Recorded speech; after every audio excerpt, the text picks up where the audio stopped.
लोग कब का है हमको मिटाने के लिए, कई बार रोज मिशन बनता है, रोज रोज चाकू पे जाता है और दिन भर शाम में ठंडा जाता है। लोग वर्तमान के परिवेश में भी इस तरह की बातें आती है आपके पास? एकदम कंटिन्यू चल रहा है। नमस्कार, मैं हूं ब्रजेश और देखिए इस वक्त मेरे साथ लोजपा नेता जनाब रईस खान जी हैं और इनसे हम बात करेंगे वर्तमान के मौजूदा राजनीति में जो हलचल है इस पर हम बात करेंगे। और एक सवाल जो है काफ़ी जिले के इर्द गिर्द घूमता हुआ नजर आ रहा है कि आखिर खान ब्रदर्स किस विधानसभा से चुनाव लड़ेंगे, आगे की रणनीति क्या है, इनके पार्टी की जो आला कमान है किस तरह का इनका दिशा निर्देश मिल रहा है, वर्तमान में ये किस तरह से अपनी राजनीतिक जो है वो रणनीति बना रहे हैं, इन तमाम सवालों पर हमसे बात करेंगे। सर, सबसे पहले हम आपसे जानना चाहेंगे, काफ़ी इस बात की चर्चा भी है जिले के इर्द गिर्द की, किस विधानसभा से आपकी ज़्यादातर लगाव है, दावेदारी है, या फिर आप मजबूती के साथ अपना पक्ष रख रहे हैं अपने आला कमान के साथ?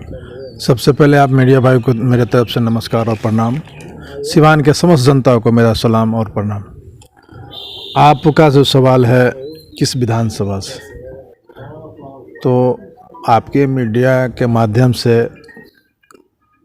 इससे पहले भी मैंने घोषणा किए थे कि मैं रघुनाथपुर से चुनाव लड़ूंगा। अभी तक जो मेरा स्टैंड है रघुनाथपुर पर मेरा फोकस है। अब आगे क्या रणनीति होता है इसका विषय में अभी कुछ नहीं बोल सकते हैं, मगर जो हमको दिशा निर्देश मिला है उस पर हम अपना काम कर रहे हैं। रघुनाथपुर की सर की आपने बात की कि रघुनाथपुर पे अभी आप काम कर रहे हैं, वैसा दिशा निर्देश है। बाय द वे, अगर किसी कंडीशन में परिस्थिति उस तरह से नहीं बनती है, अगर रघुनाथपुर छोड़ के आपको किसी और विधानसभा से दे दिया जाता है, बरहड़िया हो, दरौंदा हो, या फिर अदर विधानसभा दे दिया जाता है, उस कंडीशन में सर आपकी रणनीति क्या रहेगी? देखिए, सबसे पहले पार्टी सुप्रीमो का जहाँ से भी निर्देश होगा और उनका पालन किया जाएगा, वहाँ से हम फाइट कर जाएंगे। ये तो तय करना हमारे पार्टी सुप्रीमो का काम है। अभी जो हमको जो वर्क मिला है उस पर हम काम कर रहे हैं। सर, एक सवाल हम जानना चाहेंगे, अपराधी शब्द लगातार ये गूंज रहा है कि आखिर रईस खान जी अपराधी हैं, ये हैं, ये आप किस तरह से कोट कीजिएगा? जनता के बीच जा रहे होंगे तो जनता का सर किस तरह का समर्थन मिल रहा है? तो कुछ नेता ही हैं, जनता तो हमको नायक के रूप में देखती है ना। अगर हम अपराधी रहते तो एमएलसी चुनाव में भी आप देखे ही हैं, सेकेंड पे ही रहे हैं, और हमारा फैमिली शुरू से चुनाव लड़ते आया है। तो हमारे पापा भी चुनाव लड़े हैं। जो लोग कर रहे हैं उनसे पहले से ना हम राजनीति कर रहे हैं। जो अपराधी का ठेप्पा हम पर मार रहे हैं, जब न्यायपालिका से हमको बाइज्जत बरी हो जा रहे हैं, जब हम अपराधी रहते तो आपके मीडिया के पास बैठ कर भाषण देते। तो जनता का आशीर्वाद और प्यार का नतीजा है कि हम आपके बीच में हैं। अब कोई क्या बोलता है, अब उसके पीछे हमको दौड़ने से कोई फ़ायदा तो है नहीं। अब वो सर्टिफिकेट दे रहे हैं तो जनता तो हमको सर्टिफिकेट दे दिया नायक का, समझे?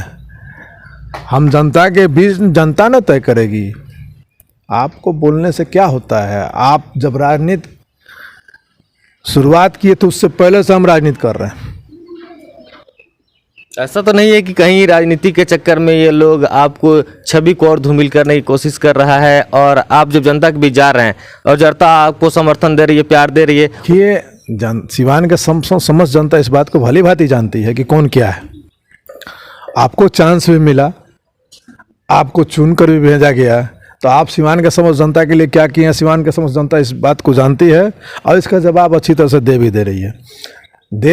आप देख भी रहे हैं कि आपकी अब क्या औकात है। अब बोलने वाले को हम रोक नहीं सकता है। कोई भी, आज स्वतंत्र भारत में सबको बोलने की आज़ादी है। किसी पर कुछ भी कोई टिप्पणी कर देता है। अब मोदी जी पर भी टिप्पणी एक से एक होते रहती है, तो उसके लिए अब मोदी जी सबके पीछे थोड़े भागेंगे। बोलने वाला बोलते रहें, हमारा जो काम है आगे हमको काम करते रहना है। यानी समय के हिसाब से जवाब उनको जनता ही दे देगी? जनता ही तय करती है। जनता हमेशा जवाब देते आई है। नायक जनता है, जिसको नायक बना दे, जिसको जिस मुकाम पर पहुंचा दे, सिर्फ सिवान के समस्त जनता को तय करना है। यानी आपको तो उम्मीद है कि पर उन्हीं की जनता का आशीर्वाद और प्यार का नतीजा ही ना है कि हम आपके बीच में हैं। नहीं तो ये लोग किसी तरह रईस खान को हटा दिया जाए तो ऊपर वाला जब रखने वाला है तो ये सब क्या मान लें कि औकात है कि हटा देगा हमको। अच्छा सर, एक चीज़ और हम जानना चाहेंगे, वर्तमान में वक्फ बिल को लेकर काफ़ी पूरे देश में आप देखें हल्ला प्रदर्शन हुआ, आपको क्या लगता है वक्फ बिल जो है, आप जिस तरह से आप जिस पार्टी में हैं उस पार्टी में चिराग पासवान जी भी, लेकिन आपकी अपनी व्यक्तिगत क्या प्रतिक्रिया रहेगी? व्यक्तिगत प्रक्रिया हमारे सुप्रीमो का क्या मानने के स्ट्रेंथ है, इस पर हमारी जाने की औकात नहीं है। यानी आपकी आप मेरे प्रतिक्रिया जानिए तो मैं वक्फ बिल का विरोध करता हूँ। मैं अपने उलमा के साथ, अपने लोगों के साथ, अपने समाज के साथ था, हूँ और रहूँगा।